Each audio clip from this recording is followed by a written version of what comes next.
ದೇವ್ರ ಸೇವೆ ಮಾಡ್ಬೇಕು ಅಂತ ದೂರದಿಂದ ಬರ್ತಾರಲ್ಲ, ಇಲ್ಲಿಂದ ದೂರದಿಂದ ಬರೋರು ತೃಪ್ತಿಯಿಂದ ಒಂದು ಅರ್ಧ ಗಂಟೆ ವಿಶ್ರಾಂತಿ ಮಾಡಿ ದೇವ್ರ ದರ್ಶನ ಮಾಡಿ ಪ್ರಸಾದ ಸೇವೆ ಮಾಡ್ಕೊಂಡು ಹೋಗ್ತಾರಲ್ಲ, ಅವತ್ತು ತೃಪ್ತಿ ಇರುತ್ತೆ ಅಂತ ಹೇಳ್ತಾ ಇದ್ದಾರೆ. ವಿಶೇಷವಾಗಿ ಇದನ್ನ ಲೋಕಾರ್ಪಣೆ ಮಾಡಿರೋದು ನನ್ ಮನ್ಸಿಗೆ ಸಮಾಧಾನ ಇದೆ. ಇವತ್ತು ನಂಗೆ ಬಹಳ ಅಪಾರವಾಗಿರುವಂತ ಗೌರವ ನಿಮ್ ಮೇಲೆ ಬಂದಿದೆ. ನಾನ್ ಶ್ರಾವಣದಲ್ಲಿ ಮಾಡಿದ್ರೆ ಇನ್ನೂ ನನ್ ಮನ್ಸಿಗೆ ನೆಮ್ಮದಿ ಆದ್ರೂ ಇರ್ತಾ ಇತ್ತು. ಖುಷಿ ಇದೆ. ಇದನ್ನ ಹೀಗೆ ಕಾಪಾಡ್ಕೊಂಡು ಹೋಗೋಣ. ರಾತ್ರಿ ನಿವಾಸ 2 ವರ್ಷ ಆಯ್ತು ಕಟ್ಟಿ, ಬೇರೆ ಕಾರಣಗಳಿಂದ ಉಪಯೋಗಕ್ಕೆ ಬರ್ಲಿಲ್ಲ. ಇನ್ ಮುಂದೆ ಭಕ್ತರು ಬಂದಲ್ಲಿ ಸೇವೆ ಅಂದ್ರೆ ಅವ್ರು ಅದನ್ನ ಉಪಯೋಗ ಮಾಡ್ತಾ ಇರೋದ್ರೆ ಅದೇ ನೀಟಾಗಿರುತ್ತೆ, ಅದೇ ಮೇಂಟೈನ್ ಆಗುತ್ತೆ ಅಂತ ಹೇಳ್ತಾ ಇವತ್ತು ಇದು ಒಂದು ಒಳ್ಳೆ ಕೆಲ್ಸ. ನನ್ ಮನ್ಸಿಗೂ ಸಮಾಧಾನ ಇದೆ. ಯಾರ್ಯಾರು ದೇವ್ರ ಸೇವೆ ಮಾಡ್ತಾರ ಅವ್ರಿಗೂ ಕೂಡ ಇದು ಒಂದು ಒಳ್ಳೆ ಕೆಲ್ಸ ಅಂತ ಅಭಿಪ್ರಾಯ ಇದೆ.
कल्पे वैवस्वत मन्वन्तरे कलियुगे प्रथमवाहे जम्बोद्वीपे भरतवर्षे भरतखण्डे अद्या अस्मिन् वर्तमाने व्यावहारिके चान्द्रमानेन अस्यां प्रभवादि सृष्टि संवत्सराणां मध्ये श्रीमतौ श्री मंगलकर विश्वावसुनाम संवत्सरे दक्षिणायने वर्ष ऋतौ भाद्रपदमासे शुक्लपक्षे चतुर्दश्यां शुभतिथौ वासरः वासरस्तु स्थिरवासरयुक्तायां शुभ नक्षत्र शुभ योग शुभ कर्ण एवं गुण विशेषण विशिष्टायाम् अस्यां शुभतिथौ अस्य देवदेवस्य श्रेयःपतेः पुरुषोत्तमस्य श्री महालक्ष्मी समेत श्री लक्ष्मी वेंकटेश्वर स्वामी देवता प्रीत्यर्थम् अस्मिन् दिने विशेषेण वसति गृह आरंभं करिष्यामः। तदंगत्वेन श्री महालक्ष्मी वेंकटेश्वर स्वामी ध्यानमावाहनादि स्नपनादि पूजानन्तरम् अर्चन पूजां च करिष्ये। तदंगत्वेन रूपगिरिधरनामदेस्यातः कुटुम्बानां क्षेमस्थैर्यविजयवीर्य आगतानां भक्तमहाजनानां क्षेमस्थैर्यविजयवीर्य अभय नमो वै श्रवणाय कुर्महे समेकां ಕಾಮೇಶ್ವರ ವೈದೇ ಶ್ರವಣಾಯುಧಾಗ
महालक्ष्मी समेत श्री महालक्ष्मी वेंकटेश्वर स्वामी मनोवांछा प्रसिद्धिरस्तु सर्वकार्यानुकूल्यतासिद्धिरस्तु लक्ष्मी वेंकटेश्वर स्वामी सेवा भाग्यता सिद्धिरस्तु श्रेयंद्रये प्रतिष्ठति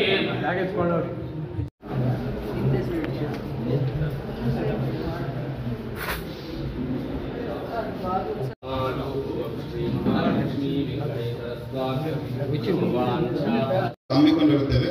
ಈ ಕಾರ್ಯಕ್ರಮಕ್ಕೆ ಅಧ್ಯಕ್ಷರು ಕರಕುಶಲ ರಾಜ ಕಲಾಕುಶಲ ಅಭಿವೃದ್ಧಿಗೆ ನಿಯಮಿತ ಸಚಿವ ಸಂಪುಟ ದರ್ಜೆ ಹಾಗೂ ಮಾನ್ಯ ಶಾಸಕರು ಕೆಜೆ ವಿಧಾನ ಸದಸ್ಯರು ಬಂದಿರುತ್ತಾರೆ. ಅವರಿಗೆ ತಮ್ಮೆಲ್ಲ ಪರವಾಗಿ ಸ್ವಾಗತವನ್ನು ಕೋರ್ತಾ ಇದೆ. ಸಮಿತಿಯ ಮಾನ್ಯ ಅಧ್ಯಕ್ಷರಾದಂತಹ ಶ್ರೀ ಅಶೋಕ್ ಕೃಷ್ಣಪ್ಪ ಅವರಿಗೆ ತಮ್ಮೆಲ್ಲರ ಪರವಾಗಿ ಸ್ವಾಗತವನ್ನು ಕೋರ್ತಾ ಇದೆ. ಅದೇ ರೀತಿಯಾಗಿ ಆಮೇಲೆ ಅಧ್ಯಕ್ಷರು ಅವ್ರಿಗೂ ಸಹ ತಮ್ಮೆಲ್ಲರ ಪರವಾಗಿ ಸ್ವಾಗತವನ್ನು ಕೋರ್ತಾ ಇದ್ದೀನಿ.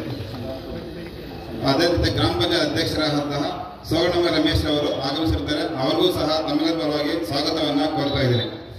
ಅದೇ ರೀತಿಯಾಗಿ ಗ್ರಾಮ ಪಂಚಾಯತ್ ಮಾಜಿ ಅಧ್ಯಕ್ಷರಾದಂತಹ ಶ್ರೀ ಪ್ರಸನ್ನರವರು ಆಗಮಿಸಿರ್ತಾರೆ. ಅವ್ರಿಗೂ ಸಹ ಸ್ವಾಗತವನ್ನು ಕೋರ್ತಾ ಇದ್ದೀನಿ. ಅದೇ ರೀತಿ ಬೇತ್ಮಂಗಲದ ಗ್ರಾಮ ಪಂಚಾಯತ್ ಅಧ್ಯಕ್ಷರಂತಹ ವಿನೋದ್ ಕಾರ್ತಿಕ್ ಅವರು ಆಗಮಿಸಿರ್ತಾರೆ.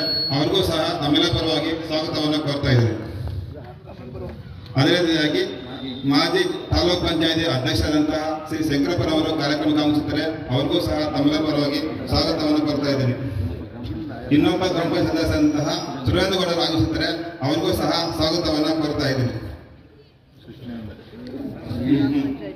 ಸದಸ್ಯರು ಹಿರಿಯರಾದಂತಹ ಶ್ರೀ ಕೃಷ್ಣೇಗೌಡ ಅವರು ಕಾರ್ಯಕ್ರಮಕ್ಕೆ ಆಗಮಿಸಿದ್ದಾರೆ. ಅವ್ರಿಗೂ ಸಹ ಸ್ವಾಗತ ಕೋರ್ತಾ ಇದ್ದೀನಿ. ಹಾಗೂ ವ್ಯವಸ್ಥಾಪಕ ಸಮಿತಿಯ ಸದಸ್ಯರಾದಂತಹ ನರಸಿಂಹಗೌಡರು, ರೇಣುಕಮ್ಮ, ವಿಜಯಲಕ್ಷ್ಮಿ ಹಾಗೂ ಪಾಪೇಗೌಡರಿಗೂ ಸಹ ಕಾರ್ಯಕ್ರಮವನ್ನು ಕೋರ್ತಾ ಇದ್ದೀವಿ. ಅದೇ ರೀತಿಯಾಗಿ ಪತ್ರಕರ್ತ ಮಿತ್ರರಾದಂತಹ ಶ್ರೀ ದೊಡ್ಡಗೌಡ ಬಂದಿರ್ತಾರೆ. ಅವ್ರಿಗೂ ಸಹ ಕಾರ್ಯಕ್ರಮಕ್ಕೆ ಸ್ವಾಗತವನ್ನು ಕೋರ್ತಾ ಇದ್ದೀನಿ. ಅದಕ್ಕೆ ಮಾನಕಾಂತ ರಾಮಕೃಷ್ಣ ಬಂದಿರ್ತಾರೆ. ಅವ್ರಿಗೂ ಸಹ ಕಾರ್ಯಕ್ರಮಕ್ಕೆ ಸ್ವಾಗತ ಕೋರ್ತಾ ಇದ್ದೀನಿ.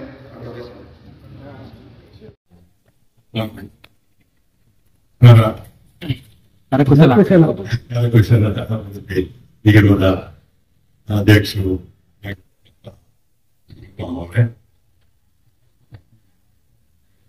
ಇಲ್ಲಿ ಸೇರಿರ್ತಕ್ಕಂಥ ಎಲ್ಲ ಮುಖ್ಯಸ್ಥರೇ, ಈ ಕಾರ್ಯಕ್ರಮಕ್ಕೆ ಬಂದಿರತಕ್ಕಂಥ ಭಕ್ತಾದಿಗಳೇ ಹಾಗೂ ಪತ್ರಕರ್ತರೆ, ಇವತ್ತಿನ ಕಾರ್ಯಕ್ರಮ ನಿಮಗೆಲ್ಲರಿಗೂ ಗೊತ್ತೇ ಇದೆ. ಈ ಬಿಲ್ಡಿಂಗ್ ಅನ್ನ ತಿರುಗುವಂತ ಪ್ರೋಗ್ರಾಮು ಇದು ಸುಮಾರು 3 ವರ್ಷ ಅಂದ್ರೆ 22ನೇ ಇಸ್ವಿಯಲ್ಲಿ ನಮ್ಮ ಶಾಸಕರೇ ಇದನ್ನ 70 ಲಕ್ಷದ ವೆಚ್ಚದಲ್ಲಿ ಇದು ಟೂರಿಸಂ ಡೆವಲಪ್ಮೆಂಟ್ ಇಂದ ಹಾಕ್ಸಿದಂಥದ್ದು. ಅವರು ಬಂದಾದ ನಂತರ ಪ್ರತಿ ಸರ್ತಿನೂ ಶನಿವಾರಗಳು ಅವರು ದೇವರ ಒಂದು ಪೂಜೆಗೆ ಬರ್ತಾರೆ. ಅವರ ದೇವರ ಮೇಲೆ ಇರ್ತಕ್ಕಂಥ ಭಕ್ತಿ ಅಪಾರವಾದ್ದು. ಅವ್ರ ತಂದೆಯವ್ರಿಗೂ ಅದೇ ರೀತಿಯಾಗಿ ಭಕ್ತಿ ಇರ್ತಕ್ಕಂಥದ್ದು, ಅವ್ರಿಗೂ ಅದೇ ರೀತಿಯಾಗಿ ಭಕ್ತಿ ಇದೆ. ಮುನಿಯಪ್ಪಣ್ಣವರು ಇವತ್ತು ಅವರು ಈ ಇವಾಗ ನಾವು ದೇವಸ್ಥಾನದ ದೇವರನ್ನ ಪೂಜೆಗೆ ಹೋದಾಗ ಪ್ರತಿಯೊಂದನ್ನು ಗಮನಿಸ್ತಾರೆ. ಸಣ್ಣ ಸಣ್ಣ ಪೂಜೆ ಯಾವ ರೀತಿಯಾಗಿ ಮಾಡ್ತಾರೆ, ದೇವರ ಮುಂದೆ ಎಷ್ಟು ತಂದಂತಹ ಹಣ್ಣಾಗ್ಲಿ ಅಥವಾ ತಂದಂತಹ ಹೂವಾಗ್ಲಿ ಇಟ್ಟು ಸರಿಯಾಗಿ ಪೂಜೆ ಮಾಡ್ತಾರೆ ಅನ್ನೋದಕ್ಕೂ ಇವಾಗ ನಮ್ಮಲ್ಲಿ ಇರ್ತಕ್ಕಂಥ ಸ್ವಲ್ಪ ಎಲ್ಲ ಎಚ್ಚೆತ್ಕೊಂಡು ಮಾಡೋದಕ್ಕೆ ಪ್ರಾರಂಭ ಆಗಿದೆ. ಇವರು ಅದನ್ನು ಗಮನಿಸ್ತಾ ಇರೋದು. ಈ ವರ್ಷಗಳಿಂದ ಇರ್ತಕ್ಕಂಥದ್ದು ಈ ಒಂದು 5-6 ವರ್ಷದಿಂದ ಸ್ವಲ್ಪ ನಮ್ಮಲ್ಲಿ ಜನನೂ ಜಾಸ್ತಿ ಆಗಿದೆ. ಕಾರಣ ಏನಪ್ಪಾ ಅಂದ್ರೆ, ಒಂದು ನಮ್ಮ ಸರ್ಕಾರದಿಂದ ಈ ಹೆಣ್ಮಕ್ಳಿಗೆ ಇದರಲ್ಲಿ ಬಸ್ಸಲ್ಲಿ ಬರುವಂತ ಒಂದು ಸೌಲಭ್ಯ ಸರ್ಕಾರವನ್ನು ಕೊಡ್ತು. ಎರಡನೇದು ಇಲ್ಲಿರ್ತಕ್ಕಂಥ ಸೌಲಭ್ಯಗಳಿಗೆ ಒಂದೊಂದಾಗಿ ತಗೊಂಡಿದ್ದೀವಿ. ಸೌಲಭ್ಯಗಳು ಕೊಡ್ಲಿಕ್ಕೆ ಮಾಡ್ಲಿಕ್ಕೆ ಮಾಡ್ತಾ ಇದ್ವಿ. ಅದಕ್ಕೆ ನಮ್ಮ ರೂಪಮ್ಮನವರ ಪ್ರತಿಯೊಂದು ಸ್ಟೇಜ್ ಅಲ್ಲೂ ನಮಗೆ ಸಹಕರಿಸಿ ಮಾಡೋದಕ್ಕೆ ನಮಗೂ ಒಂದು ಉತ್ಸಾಹವನ್ನ ತುಂಬುತ್ತಾರೆ. ಇವಾಗ ಬರುವಂತ ಪ್ರೋಗ್ರಾಮ್ಗಳಲ್ಲಿ ಇವತ್ತು ಈ ಪ್ರೋಗ್ರಾಮ್ ಇಟ್ಕೊಳ್ಬೇಕು ಅಂತ ಇದ್ದಿದ್ದಲ್ಲ. ಆಕ್ಚುಲಿ ಅವರು ಏನು ಇಷ್ಟು ದಿವಸ ಸುಮ್ಮನೆ ಇಟ್ಕೊಳ್ಳೋದು ಬೇಡ, ಇವ್ರಿಗೆ ಬರುವಂತ ಭಕ್ತಾದಿಗಳಿಗೆ ಅನುಕೂಲ ಆಗಲಿ ಅನ್ನೋ ಕಾರಣದಿಂದ ನಾವು ಮಿನಿಸ್ಟರ್ ಬರ್ತಾರೆ 2-3 ಪ್ರೋಗ್ರಾಮ್ ಇರ್ತಕ್ಕಂಥದ್ದು. ಯಾವುದು ಅಂತ ಹೇಳಿದ್ರೆ ಈಗ ಮೇಲಕ್ಕೆ ಹೋಗುವಂತದಕ್ಕೆ ಒಂದು ಲಿಫ್ಟ್ಗಳನ್ನ ಅಳವಡಿಸೋದಕ್ಕೆ ಮಾಡಿದ್ವಿ. ಅಲ್ಲಿಗೆ ಹೋಗುವಂತ ದಾರಿ ಇದು ಬ್ಯಾಟ್ರಿ ವೆಹಿಕಲ್ ಇಟ್ಟು ಯಾರಾದ್ರೂ ಅಂಗವಿಕಲರು ಅಥವಾ ವಯಸ್ಸಾಗಿರ್ತಕ್ಕಂಥವ್ರು ಅಥವಾ ಗರ್ಭಿಣಿಯರು ಇಂಥವ್ರಿಗೆಲ್ಲ ಅನುಕೂಲ ಆಗಲಿ ಅನ್ನೋ ಒಂದು ಉದ್ದೇಶದಿಂದ ಮಾಡಿರ್ತಕ್ಕಂಥ ಪ್ರೋಗ್ರಾಮ್ ಅದು. 2 ಕಡೆನೂ ಇಲ್ಲಿ ಈ ಸ್ವಾಮಿ ದೇವಸ್ಥಾನದ ಹತ್ರನೂ ಮಾಡ್ತಾ ಇದ್ದೀವಿ ಮತ್ತು ಆ ಕಡೆ ಮಂಗಳೂರು ದೇವಸ್ಥಾನದ ಹತ್ರನೂ ಮಾಡ್ತಾ ಇದ್ದೀವಿ. ಈ ಕಡೆ ಆ ಜಾಗಕ್ಕೆ ಹೋಗೋದಕ್ಕೆ ಒಂದು ಜಾಗಕ್ಕೆ ಹೋಗ್ಬೇಕು ಅಂತ ಹೇಳಿದ್ರೆ ಒಂದು ಬ್ಯಾಟ್ರಿ ಕಾರಲ್ಲೂ ಕೂಡ ಅದು ಒಂದು ರಸ್ತೆ ಬೇಕು. ಅದಕ್ಕೆ ಆ ರಸ್ತೆಯನ್ನ ಮೇಡಮ್ ಅವರ ಒಂದು ಅನುದಾನದಿಂದ 2 ಕೋಟಿ ರೂಪಾಯಿ ಅನುದಾನ ಕೊಡಿಸ್ಕೊಟ್ಟಿದ್ದಾರೆ. ಅದು ಕಾರ್ಯಕ್ರಮ ತಗೊಳ್ತಾ ಇದ್ರು. ಅದರೊಟ್ಟಿಗೆ ಅದು ಶಂಕುಸ್ಥಾಪನೆ ಮಾಡುವಾಗ ಇದನ್ನು ಮಾಡೋಣ ಅಂತ ಒಂದು ಇದನ್ನ ಇಟ್ಕೊಂಡು ನಾವು ಕಾಯ್ತಾ ಇದ್ವು. ಅದೆಲ್ಲ ಇನ್ನೂ ಬಿಲ್ಡಿಂಗ್ ಇತ್ತು, ನಮ್ಮ ಅನ್ನದಾಸೋಹ ಬಿಲ್ಡಿಂಗು. ಅದು ಅಷ್ಟೇ ಮೊನ್ನೆ ಅವ್ರು ಇದ್ಕೊಂಡು ಇಲ್ಲ ನೀವು ಸ್ಟಾರ್ಟ್ ಮಾಡ್ಬಿಡಿ, ಆಮೇಲೆ ಬೇಕಾದ್ರೆ ಮಿನಿಸ್ಟರ್ ನೀವು ಕರೆದು ಬೇಕಾದ್ರೆ ಒಂದ್ ದಿವಸ ಅದಕ್ಕೆ ಒಂದು ಪ್ರೋಗ್ರಾಮ್ ಇಟ್ಕೊಳ್ಳೋಣ, ಇದ್ರ ಜೊತೆ ಬೇಕಾದ್ರೆ ಹಾಕೊಳ್ಳೋಣ ಅಂತ ಒಂದು ಮಾತನ್ನ ನಮ್ಗೆ ಹೇಳಿದಾಗ ನನ್ಗೂ ಅದು ಸರಿ ಅಂತ ಅನ್ನಿಸ್ತು. ಯಾಕಂತ ಹೇಳಿದ್ರೆ ಭಕ್ತಾದಿಗಳಿಗೆ ಅನುಕೂಲ ಆಗಲಿ ಅನ್ನುವಂಥದ್ದು ಒಂದು ನಿಟ್ಟಿನಲ್ಲಿ ನಾವು ಇವತ್ತಿನ ಕಾರ್ಯಕ್ರಮ ಸ್ಟಾರ್ಟ್ ಮಾಡೋದು. ಅಲ್ಲಿ ಅನ್ನದಾಸೋಹ ಕಾರ್ಯಕ್ರಮ ಆಲ್ರೆಡಿ ಸ್ಟಾರ್ಟ್ ಆಗ್ಬಿಟ್ಟಿದೆ. ಇಷ್ಟನ್ನ ನಾನು ಆಮೇಲೆ ಮುಂದೆ ಇಡ್ತಾ ಇದ್ದೀನಿ. ಈ ಕಾರ್ಯಕ್ರಮ ಬರ್ತಕ್ಕಂಥ ಈಗೊಂದು 15-20 ದಿವಸನೋ ಅಥವಾ ಒಂದು ತಿಂಗಳೊಳಗಾಗಿ ಆ ಕಾರ್ಯಕ್ರಮ ಇಟ್ಕೊಳ್ಬೇಕು ಅಂತ ನಮ್ಮ ಪ್ಲಾನ್ ಅಲ್ಲಿ ಇದೆ. ದಯವಿಟ್ಟು ನೀವೆಲ್ಲರೂ ಅದಕ್ಕೆ ಬರ್ಬೇಕು ಅಂತ ನಾನು ಈಗಾಗಲೇ ನಾನು ಅದನ್ನ ನಿಮ್ಮಲ್ಲಿ ಬೇಡ್ಕೊಳ್ತಾ ನಾನು 2 ಮಾತು ಮುಗಿಸ್ತೇನೆ. ದೇವಸ್ಥಾನ 64ರಿಂದ ನಮಗೆ ಮೂಲಭೂತ ಸೌಲಭ್ಯ ಸ್ವಲ್ಪ ತುಂಬಾ ಕಡಿಮೆ ಇದ್ದಾಗ ಜನ ಬಂದು ಬೈಕೊಂಡು ಹೋಗುವಂತ ಪರಿಸ್ಥಿತಿ ಇದೆ. ಈಗ ನಾವು ಮೇಡಮ್ ಅವ್ರಿಗೆ ಈ ರೀತಿ ಆಗ್ತಾ ಇದೆ ಅಂತ ಹೇಳಿ 2-3 ಸಲ ಅವರು ಬಂದು ಎಲ್ಲ ಭೇಟಿ ಮಾಡಿ ಎಲ್ಲ ಇದ್ ಮಾಡಿದ ಮೇಲೆ ಮಾಸ್ಟರ್ ಪ್ಲಾನ್ ಅಂದ್ರೆ ಎಲ್ಲಾ ಕಾರ್ಯಕ್ರಮಗಳು ಒಂದಲ್ಲ, ಲಿಫ್ಟ್ ಒಂದೇ ಅಲ್ಲ, ಲಿಫ್ಟ್ ಜೊತೆಗೆ ರಸ್ತೆ, ಬೇರೆ ಬೇರೆ ಪಾರ್ಕ್, ಫೆನ್ಸಿಂಗ್ ಇದೆಲ್ಲ ಹಾಕೋದಕ್ಕೆ ಒಂದು ಮಾಸ್ಟರ್ ಪ್ಲಾನ್ ಮಾಡಿದ್ದಾರೆ. ಆ ಒಂದು ಇದನ್ನ ಮಾಡೋದಕ್ಕೆ ಇಂದುವರೆಗೂ ಯಾವ ಶಾಸಕರು ಬಂದ್ರು ದೇವಸ್ಥಾನ ಆಗ್ಲಿ ಈ ಟೂರಿಸಂ ಆಗ್ಲಿ ಒತ್ತು ಕೊಡ್ತಾ ಇರ್ಲಿಲ್ಲ ನಮ್ಮ ಕಡೆ. ಮೇಡಮ್ ಅವ್ರು ನಾವು ಹೇಳ್ದಾಗ 2-3 ಸರಿ ಹೇಳ್ದಾಗ ಇಲ್ಲ ತುಂಬಾ ಚೆನ್ನಾಗಿದೆ, ತುಂಬಾ ದೇವರು ಇಲ್ಲಿ ಭಕ್ತಾದಿಗಳು ತುಂಬಾ ಜನ ಬರ್ತಾರೆ, ತಮಿಳುನಾಡು, ಆಂಧ್ರ, ನಮ್ಮ ಭಾಗದಿಂದ ಎಲ್ಲ ಬರ್ತಾರೆ, ಅದಕ್ಕಾಗಿ ಇಲ್ಲಿ ನಾವು ಒತ್ತು ಕೊಡೋಣ ಅಂತ ಹೇಳಿ ಅವರೇ ಒಂದು 4-5 ಸರಿ ಇಂಜಿನಿಯರ್ಸ್ ಕಳಿಸಿ ಇದನ್ನೆಲ್ಲ ಒಂದು ಮಾಸ್ಟರ್ ಪ್ಲಾನ್ ಮಾಡಿದ್ದಾರೆ. ಈಗ ಅಶೋಕಣ್ಣವ್ರು ಹೇಳ್ದಂಗೆ 2.5 ಕೋಟಿ ಲಿಫ್ಟ್ಗೆ ದಾರಿ ಮಾಡೋದಕ್ಕೆ ಈಗ ಅನುದಾನವನ್ನು ಕೊಟ್ಟಿದ್ದಾರೆ. ಈಗ ವಾಸ ಆಯ್ತು. ಇದೆಲ್ಲದಕ್ಕಿಂತ ಹೆಚ್ಚಿಗೆ ನಮ್ಗೆ ಈ ದೇವಸ್ಥಾನಕ್ಕೆ ನಾನು ತಮ್ಮಲ್ಲಿ ಬೇಡಿಕೊಳ್ಳೋದೇನಂದ್ರೆ ಮಾನ್ಯ ಶಾಸಕರಲ್ಲಿ ಈ ಇದಕ್ಕೆ ಒಂದು ಗಲೀಜು ಇದೆಲ್ಲ ಇದೆ ಅದನ್ನೆಲ್ಲ ಸ್ವಲ್ಪ ತೆಗಿಸ್ಬೇಕು. ಆಮೇಲೆ ನೀಲಗಿರಿ ತೂಪನ್ನು ಮಾರಾಟ ಮಾಡೋದಕ್ಕೆ ಫಾರೆಸ್ಟ್ ಅವ್ರು ನಾವು ದಯವಿಟ್ಟು ಇನ್ನೊಂದು ಮೀಟಿಂಗ್ ಮಾಡಿ ಅದಕ್ಕೆ ಇನ್ಸ್ಟ್ರಕ್ಷನ್ಸ್ ಕೊಡ್ಬೇಕು. ಆಮೇಲೆ ಸರ್ವೆ ಮಾಡಿದಾರು ಅದನ್ನ ದಾಖಲಾತಿಗಳನ್ನ ನಾವು ಮಾಡ್ಕೊಡ್ಬೇಕು ಅಂತೇಳಿ ಎಲ್ಲಾ ಭಕ್ತರು ನಮ್ಮ ಗ್ರಾಮ ಪಂಚಾಯತಿ ಪರವಾಗಿ ತಮ್ಮಲ್ಲಿ ಮನವಿ ಮಾಡ್ತಾ ಈ ಎಲ್ಲಾ ಕಾರ್ಯಕ್ರಮಗಳು ನಾವು ಅತಿ ವಿಶೇಷವಾಗಿ ಆಸಕ್ತಿ ವಹಿಸಿ ಮಾಡ್ತಾ ಇರೋದ್ರಲ್ಲಿ ನಮಗೂ ನಮ್ಮೆಲ್ಲರ ಪರವಾಗಿ ಧನ್ಯವಾದಗಳನ್ನು ಹೇಳ್ತಾ ಮಾತನ್ನು ಮುಗಿಸ್ತಾ ಇದ್ದೇನೆ. ನಮಸ್ಕಾರ. ಪವಿತ್ರತೆಯನ್ನು ಕಾಪಾಡಿಕೊಂಡಿದ್ದಾರೆ. ಹೇಗೆ ತಿರುಪತಿಗೆ ಹೋಗ್ತೀವಿ, ಆಂಧ್ರ ಅಲ್ಲ ಕರ್ನಾಟಕದಿಂದ ಕೂಡ ತುಂಬಾ ಜನ ತಿರುಪತಿಗೆ ಹೋಗೋ ಶಕ್ತಿ ಇದ್ದೇ ಇರೋರು ನಮ್ ಕ್ಷೇತ್ರದ ಗಡಿ ಭಾಗದಲ್ಲಿರುವಂತ ಗಂಗಾನ ತಿರುಪತಿ ಮತ್ತೆ ಎಷ್ಟೋ ಕುಟುಂಬಗಳು ಅವ್ರ ಮನೆ ದೇವರಾಗಿ ನೂರಾರು ವರ್ಷಗಳಿಂದ ಆರಾಧಿಸ್ಕೊಂಡು ಬರ್ತಾರೆ. ಪ್ರತಿ ಸತಿ ಬಂದಾಗ ಇಲ್ಲಿ ಪ್ರತಿ ವರ್ಷ ಭಕ್ತಾದಿಗಳು ಜಾಸ್ತಿ ಆಗ್ತಾ ಇದ್ದಾರೆ. ಅದಕ್ಕೆ ಅವ್ರಿಗೆ ಸೌಕರ್ಯಗಳು ಬಹಳ ಕಡಿಮೆ ಆಗುತ್ತೆ. ಕಳೆದ 10 ವರ್ಷಗಳಲ್ಲಿ ನಮ್ಮ ಅನುಭವ ಬಂದಿರೋ ಪ್ರತಿ ವರ್ಷ ಶ್ರಾವಣ ಇರ್ಬೋದು, ವಿಶೇಷವಾಗಿರುವಂತ ದಿನಗಳಲ್ಲಿ ಇಲ್ಲಿ ಭಕ್ತರು ಸೇವೆ ಮಾಡೋದಕ್ಕೆ ಯೋಗ್ಯವಾಗಿ ಅನುಕೂಲವಾಗಿರುವಂತ ವ್ಯವಸ್ಥೆಗಳು ಬಹಳ ಕಡಿಮೆ ಇದೆ ಅಂತ ಹೇಳ್ತಾ ಬರ್ತಾರೆ.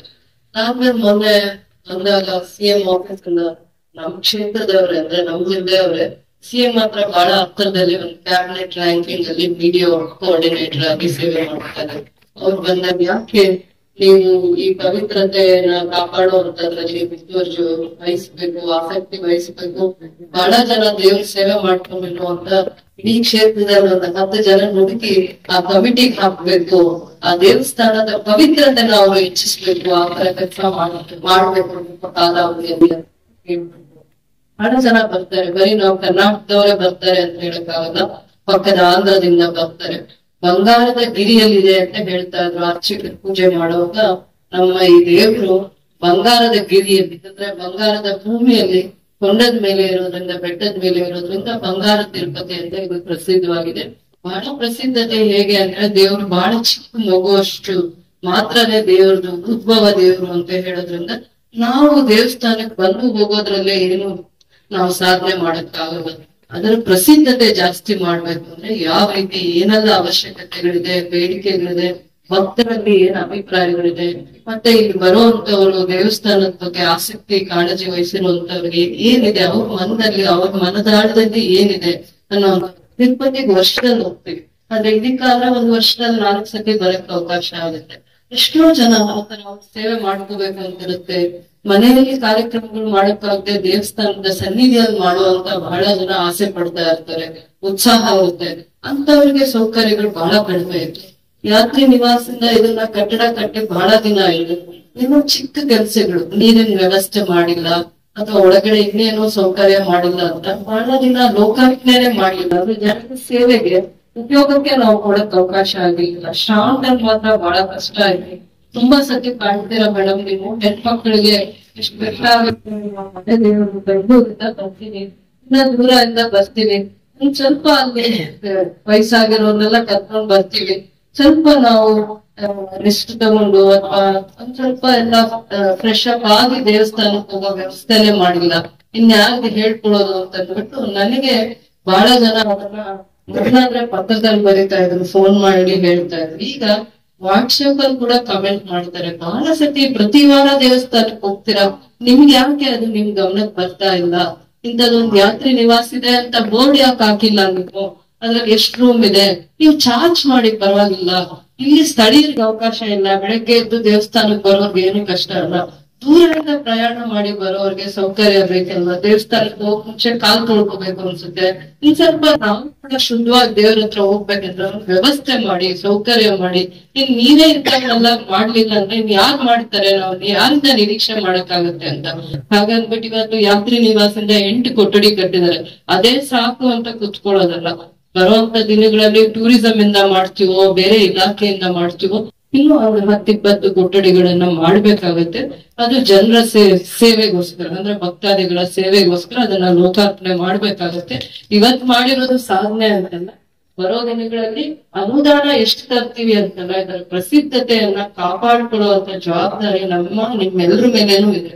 ಯಾರು ದೇವ್ರ ಸೇವೆ ಮಾಡ್ಕೊಂಡು ಬರ್ತಾ ಇದಾರೆ ಅವ್ರ ಮೇಲೆನೆ ನಾವೆಲ್ಲ ಜವಾಬ್ದಾರಿ ಹಾಕೋದಿಲ್ಲ, ಅವ್ರ ಜೊತೆ ನಾವು ನಿಲ್ಬೇಕಾಗುತ್ತೆ.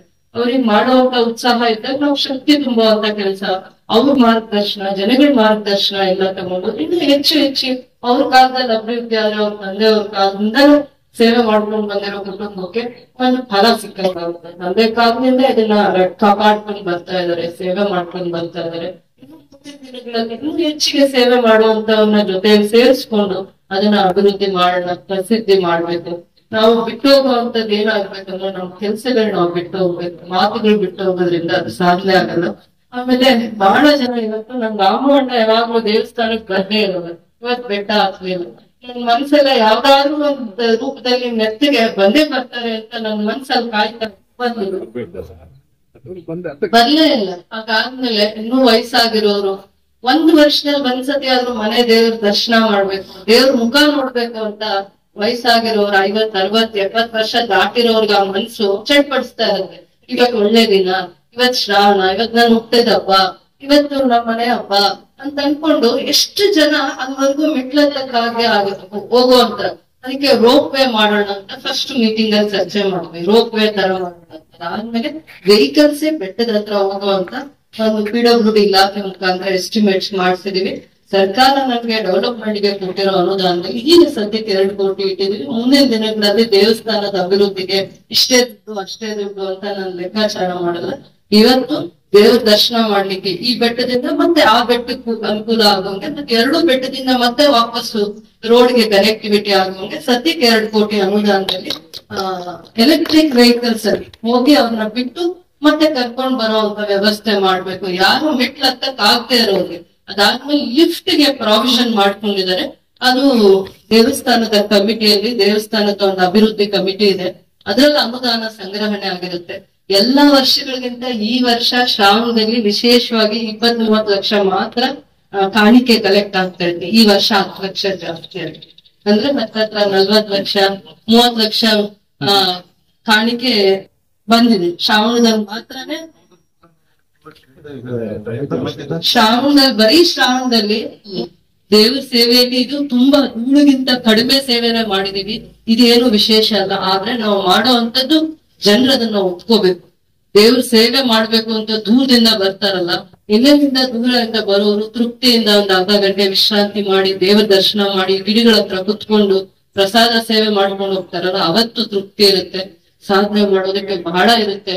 ಆದ್ರೆ ಅದನ್ನ ದೊಡ್ಡವರಿಂದ, ಅನುಭವ ಇರೋದ್ರಿಂದ ಎಲ್ಲರಿಂದನೂ ನಾವು ವಿಚಾರ ಮಾಡಿ ಈ ಸೇವೆ ಮಾಡ್ಕೊಂಡು ಹೋಗ್ಬೇಕು ಅಂತ ಹೇಳ್ತಾ ಇದ್ದಾರೆ. ವಿಶೇಷವಾಗಿ ಇದನ್ನ ಲೋಕಾರ್ಪಣೆ ಮಾಡಿರೋದು ನನ್ನ ಮನ್ಸಿಗೆ ಸಮಾಧಾನ ಇದೆ. ಶ್ರಾವಣದಲ್ಲಿ ಬಂದಿರುವಂತ ಯಾರೋ ಒಂದು ಅಧಿಕಾರಿ, ಅವ್ರ ಹೆಸರು ಹೇಳಿದ್ರೆ ತಪ್ಪಾಗುತ್ತೆ, ಅವರು ನನ್ಗೆ ಕಿವಿ ಮಾತು ಹೇಳಿದ್ರು, ಯಾವ ಕಟ್ಟಡ ಅದು ಅಂತ ಅಂದ್ಬಿಟ್ಟು. ಆಮೇಲೆ ದೇವಸ್ಥಾನ ಸುತ್ತು ಸಣ್ಣ ಪುಟ್ಟ ಕಟ್ಟಡಗಳಿದಾವೆ, ಯಾವ್ದಕ್ಕೆ ಯೋಗ್ಯವಾಗಿಲ್ಲ, ಬಳಸ್ಲಿಕ್ಕೆ ಯೋಗ್ಯವಾಗಿಲ್ಲ. ಅದನ್ನ ಇಲಾಖೆಗೆ, PWD ಇಲಾಖೆಗೆ ಕ್ವಾಲಿಟಿ ಚೆಕ್ ಮಾಡಿ ಅದನ್ನ ಡೆಮಾಲಿಷ್ ಮಾಡಿ ಆ ಸುತ್ತು, ದೇವಸ್ಥಾನ ಸುತ್ತು ಒಳ್ಳೆಯ ಪರಿಸರ, ಗಿಡಗಳಿರುವಂತ ಪರಿಸರನ ಇಟ್ಟು ಇನ್ನೂ ಅದನ್ನ ದೇವಸ್ಥಾನದ ಏನು ಪವಿತ್ರತೆ ಇದೆ ಅದನ್ನ ಕಾಪಾಡುವಂತದ್ರಲ್ಲಿ ನಿಮ್ಮೆಲ್ಲ ಬರೀ ಗುಟ್ಟಳ್ಳಿ ಪಂಚಾಯತಿಯವರೇ ಹೇಳ್ಬೇಕು, ಬೇತ್ಮಂಗ್ಲ ಪಂಚಾಯತಿಯವರೇ ಹೇಳ್ಬೇಕು ಅಂತಲ್ಲ, ದೇವ್ರ ಮೇಲೆ ಅಪಾರವಾಗಿರುವಂತ ಗೌರವ, ಭಕ್ತಿ ಇರೋ ಎಲ್ಲರ ಸಲಹೆ ಸೂಚನೆ ತಗೊಂಡು ಎಷ್ಟು ಅನುದಾನ ಆಗುತ್ತೆ ಅಂತ ಲೆಕ್ಕ ಮಾಡದೆ ಏನೆಲ್ಲ ನಾವು ಒಳ್ಳೇದನ್ನ ದೇವ್ರ ಸೇವೆಯಲ್ಲಿ ಮಾಡ್ಬೋದು ಅನ್ನುವಂಥದ್ರಲ್ಲಿ ನಿಮ್ಮೆಲ್ಲರ ಮಾರ್ಗದರ್ಶನ ನಮ್ಗೆ ಅವಶ್ಯಕತೆ ಇದೆ ಅಂತ ಹೇಳ್ತಾ,